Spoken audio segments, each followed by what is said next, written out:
Hi everyone, मैं प्रिया और अपने चैनल पर आप सभी का स्वागत करती हूँ। तो देखिए, आज की वीडियो हमारी महाभारत की। और दोस्तों, तो आज हम जानेंगे कि शिखंडी था सबसे महाभारत का रहस्यमय पात्र, कैसे बना था भीष्म की मौत का कारण। तो वो हम आपके साथ शेयर करेंगे इस वीडियो में। तो देखिए दोस्तों, आपको वीडियो में पूरा बने रहना है, बिल्कुल भी वीडियो स्किप नहीं करना है। चलिए, और हमारे चैनल को सब्सक्राइब भी करना है। तो देखिए, शिखंडी को महाभारत के सबसे रहस्यमय पात्रों में से एक माना जाता है। शिखंडी ही मौत का कारण बना था, लेकिन शिखंडी था कौन? चलिए, तो देखिए, शिखंडी महाभारत में पुनर्जन्म में स्त्री होता है। दूसरे जन्म में वे स्त्री के रूप में जन्म लेते हैं, लेकिन वह पुरुष बन जाते हैं। शिखंडी ने ऐसा क्यों किया? इसके पीछे का कारण क्या है? तो देखिए, महाभारत का युद्ध 18 दिनों तक चला। इस युद्ध में हर दिन विशेष हुआ। जब कौरव और पांडवों महाभारत का युद्ध होना तय हो गया, तो दोनों पक्षों की जो सेना थी वो कुरुक्षेत्र के मैदान में एकत्रित हो गई। यहाँ पर कौरवों की सेना का नेतृत्व कर रहे दुर्योधन ने भीष्म पितामह से पांडवों के प्रमुख योद्धाओं के बारे में पूछा। तब भीष्म पितामह ने पांडवों के प्रमुख योद्धाओं के बारे में विस्तार पूर्वक दुर्योधन को बताया। और यहीं पर भीष्म ने दुर्योधन को बताया कि वे सभी से युद्ध करेंगे, लेकिन सिवाय एक व्यक्ति से वे युद्ध नहीं करेंगे। इस पर दुर्योधन ने उस व्यक्ति का नाम पूछा, तो भीष्म ने बताया कि वे राजा द्रुपद के पुत्र शिखंडी से युद्ध नहीं करेंगे। यह उत्तर सुनकर दुर्योधन को थोड़ा हैरानी हुई और उनने कारण पूछा। तो भीष्म ने बताया कि दुर्योधन के बार बार पूछे जाने पर भीष्म ने उन्हें बताया कि शिखंडी पूर्व जन्म में एक स्त्री था, साथ ही इस जन्म में कन्या के रूप में जन्मा था, लेकिन वह बाद में पुरुष बन गया। भीष्म ने कहा कि कन्या रूप में जन्म लेने के कारण मैं उसके साथ युद्ध नहीं करूंगा, क्योंकि उनका धर्म महिलाओं पर शस्त्र उठाने की आज्ञा नहीं देता है। फिर दुर्योधन ने भीष्म की बात सुनकर शिखंडी के स्त्री से पुरुष बनने की कथा के बारे में जानने की इच्छा जताई। तो भीष्म ने बताया कि जिस समय हस्तिनापुर के राजा और उनके छोटे भाई विचित्रवीर्य थे, उस समय उनके विवाह के लिए मैं भरी सभा में काशी राज की 3 पुत्रियां अम्बा, अंबिका, अम्बालिका को हर लाया था। लेकिन जब पता चला कि अम्बा राजा शाल्व को प्यार करती हैं, तो अम्बा को पूरे सम्मान के साथ राजा शाल्व के पास भेज दिया। लेकिन राजा शाल्व ने अम्बा को अपनाने से इनकार कर दिया।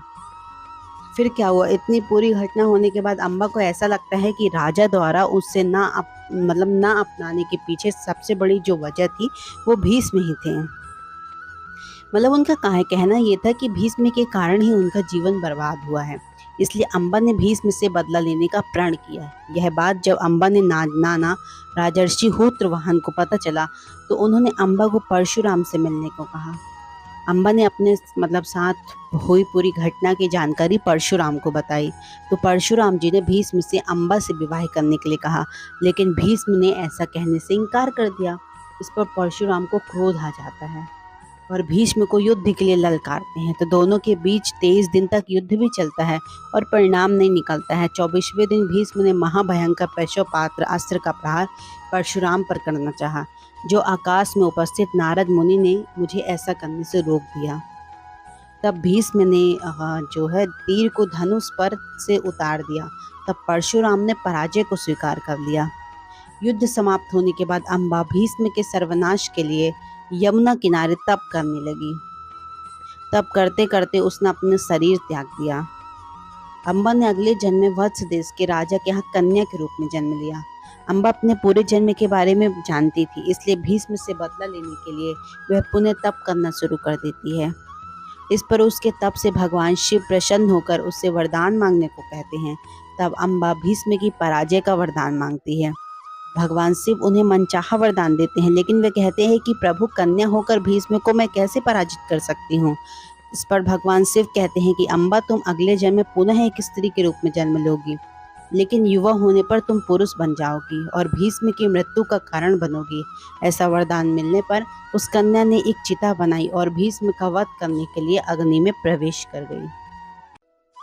तो देखिए, जो अम्बा ही थी शिखंडी, मेन रूप से है ना, अम्बा ही महाभारत काल में शिखंडी के रूप में जन्म ली थी। और राजा द्रुपद को कोई संतान नहीं थी। तब महादेव को प्रसन्न कर उन्होंने पुत्र रत्न का वरदान मांगा।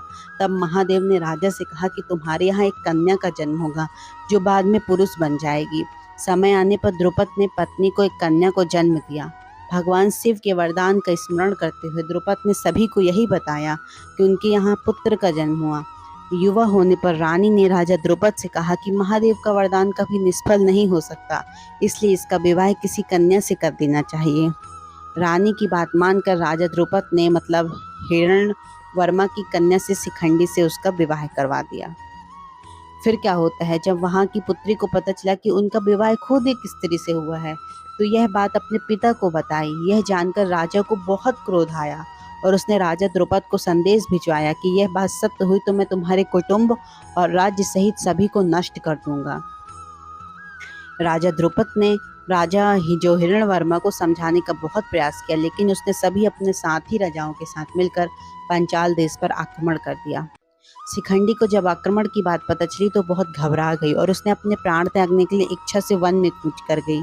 वन की रक्षा मतलब नाम का एक यक्ष करता था। यक्ष ने जब शिखंडी को देखा तो उससे यहाँ आने का कारण पूछा और शिखंडी ने वहाँ पर आकर मतलब पूरी बात सच बता दी। शिखंडी की सहायता करने के उद्देश्य से उसने अपना पुरुषत्व उसे दे दिया और उसका जो स्त्री तत्व था स्वयं धारण कर लिया। यक्ष ने शिखंडी से कहा कि जब कार्य पूर्ण हो जाए तो मेरा पुरुषत्व मुझे लौटा देना, और शिखंडी ने उसे ऐसा करने का वचन दिया और अपने नगर लौट आया।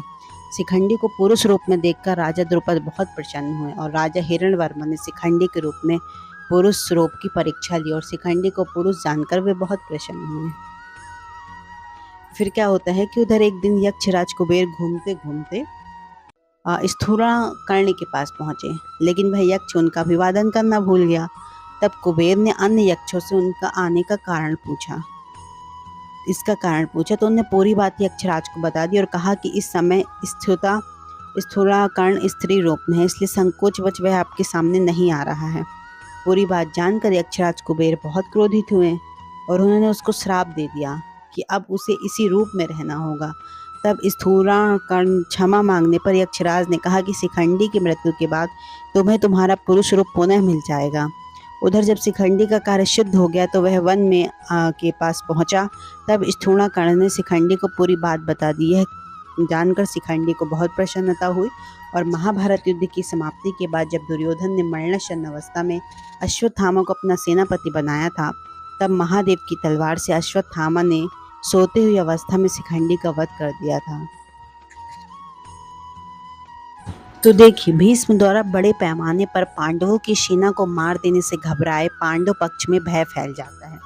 तब श्री कृष्ण के कहने पर पांडव भीष्म के सामने हाथ जोड़कर उनसे उनकी मृत्यु का उपाय पूछते हैं। भीष्म कुछ देर सोचने पर उपाय बता देते हैं। इसके बाद भीष्म पांचाल और मत्स्य सेना का भयंकर संहार कर देते हैं। फिर पांडव पक्ष युद्ध क्षेत्र में भीष्म के सामने शिखंडी को युद्ध करने के लिए लगा देते हैं। युद्ध क्षेत्र में शिखंडी को अपने सामने देख भीष्म अपने अस्त्र शस्त्र त्याग देते हैं और निहत्थे खड़े हो जाते हैं, क्योंकि भीष्म की प्रतिज्ञा थी पहले से ही कि वे किसी स्त्री से युद्ध नहीं करेंगे। भीष्म ने कृष्ण पर युद्ध धर्म के विरुद्ध आचरण करने का आरोप लगाते हुए एक स्त्री पर वार करने से मना कर अपना धनुष नीचे रख दिया। कृष्ण ने भीम को उत्तर दिया कि आपने हमेशा ही अपने द्वारा निर्धारित मानदंडों का निर्णय लिया है और धर्म की अवहेलना की है। आज भी उन्हीं मानदंडों पर वे शिखंडी को स्त्री बता रहे हैं, जिसका पालन उसके पिता ने पुरुष की तरह किया है और उसके पास यक्ष का दिया हुआ पुरुष लिंग भी है। भीष्म के सामने अपने रथ पर खड़े शिखंडी ने लगातार भीष्म पर तीरों से वार किया, लेकिन भीष्म के कवच के तीर टकरा कर नीचे गिर जाते थे। शिखंडी के तीरों में इतनी शक्ति नहीं थी कि वे भीष्म की छाती को छेद पाते। तब अर्जुन के पीछे से भीष्म पर वार करने लगे। अर्जुन और शिखंडी के तीरों के रंग एक थे, इसलिए और नज़र कमज़ोर होने के कारण भीष्म अर्जुन के तीरों को पहचान नहीं पाए। इस तरह शिखंडी की आड़ में अर्जुन के तीरों से भीष्म का शरीर छलनी हो जाता है। चलिए, फिर कहते हैं कि शिखंडी ने अपने रथ पर खड़े होकर लगातार 2 दिन तक भीष्म पर तीरों से वार किया था, लेकिन उसके तीर भीष्म के कवच से टकरा जाते थे। मतलब उनके पीछे से अर्जुन ने उन पर वार किया था, ये तो सभी को पता है, लेकिन उनके सामने शिखंडी को खड़ा कर दिया जाता है, जिससे भीष्म की एक कमजोरी आ जाती है कि वे किसी स्त्री पर वार नहीं कर सकते।